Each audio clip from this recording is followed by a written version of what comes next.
Good night, my powerful MVP family.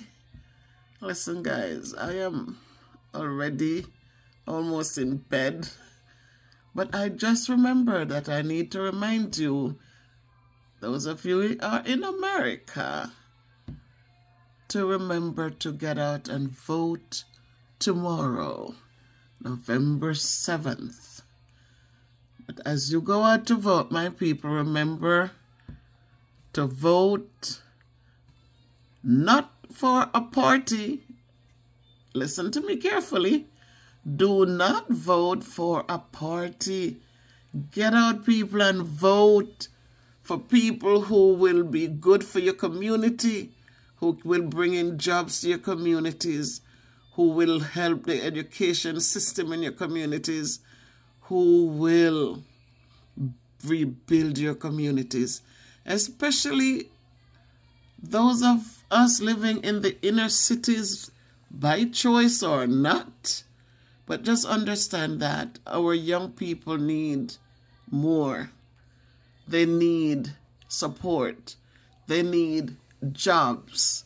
They need the resources so they can compete with the best around the world.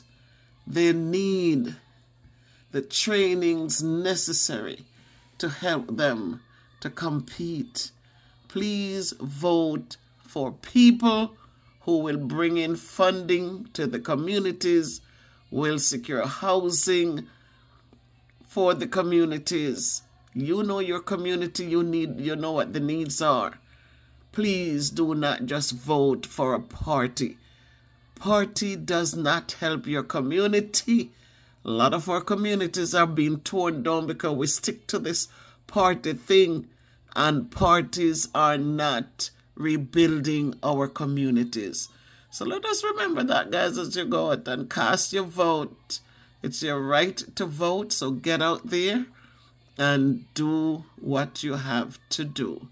But please remember, at the end of the day, you have to live in those communities. So get out, people, and vote. Go cast your vote. But make sure your vote counts, and it will bring in support for your communities. Stay blessed.